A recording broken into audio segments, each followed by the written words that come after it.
നമസ്കാരം.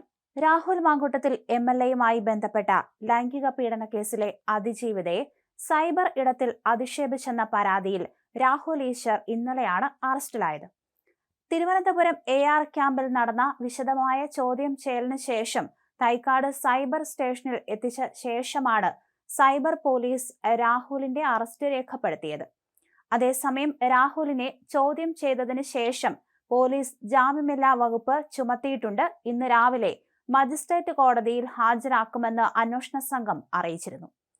ലൈംഗിക ചുവയോടെയുള്ള പരാമർശം നടത്തിയതിന് പുതിയ വകുപ്പ് കൂടി രാഹുലിനെതിരെ ചുമത്തിയിട്ടുണ്ട്.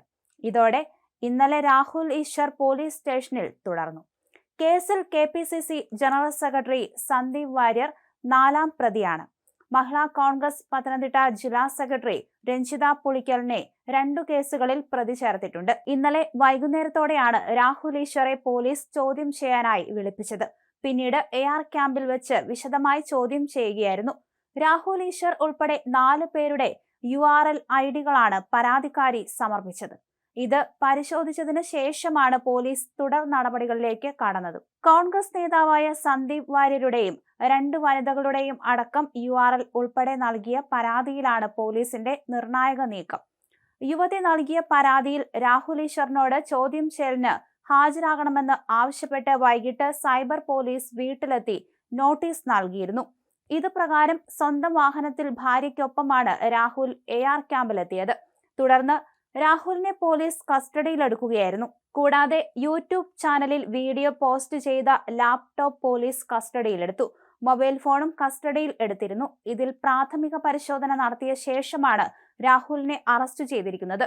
ചാനൽ ചർച്ചകൾ വഴി പരാതിക്കാരിയായ യുവതിയെ അപമാനിക്കുന്ന തരത്തിൽ പരാമർശങ്ങൾ നടത്തുകയും യൂട്യൂബ് ചാനലിൽ വീഡിയോ പോസ്റ്റ് ചെയ്യുകയും ചെയ്തു എന്നാണ് രാഹുൽ ഈശ്വർക്കെതിരായ ആക്ഷേപം. ലൈംഗിക പീഡന കേസിൽ ഒളിവിൽ കഴിയുന്ന രാഹുൽ മാങ്കൂട്ടത്തിനെ ന്യായീകരിച്ചുകൊണ്ട് കഴിഞ്ഞ ദിവസങ്ങളിലായി രാഹുൽ ഈശ്വർ സാമൂഹിക മാധ്യമങ്ങളിൽ പങ്കുവച്ച പോസ്റ്റുകൾ, വീഡിയോ ദൃശ്യങ്ങൾ എന്നിവയും അതിജീവിതയെ ആക്ഷേപിക്കുകയും ചെയ്യുന്ന തെളിവുകൾ സഹിതമാണ് യുവതി പരാതി നൽകിയിരിക്കുന്നത്. പെൺകുട്ടി നൽകിയ തെളിവുകളും വിശദമായി പരിശോധിച്ചതിന് ശേഷം പരാതിയിൽ കഴമ്പുണ്ടെന്ന ബോധ്യത്തിലാണ് പോലീസ് രാഹുലിനെ കസ്റ്റഡിയിലെടുത്തത്. അതേസമയം കഴിഞ്ഞ ദിവസമാണ് രാഹുൽ ഈശ്വർ പെൺകുട്ടിയുടെ ഐഡന്റിറ്റി വെളിപ്പെടുത്തുന്ന തരത്തിൽ പോസ്റ്റുകൾ പങ്കുവച്ചത്. രാഹുൽ പറഞ്ഞ കാര്യങ്ങൾ ശരിയെന്ന് കാണിച്ച് സന്ദീപ് വാര്യരും പിന്നാലെ പോസ്റ്റ് ഇട്ടിരുന്നു. ഈ പോസ്റ്റുകളിലെ വിവരങ്ങൾ എടുത്താണ് രാഹുൽ അനുകൂല ഗ്രൂപ്പുകൾ വ്യാപകമായി പ്രചരിപ്പിച്ചു തുടങ്ങിയത്.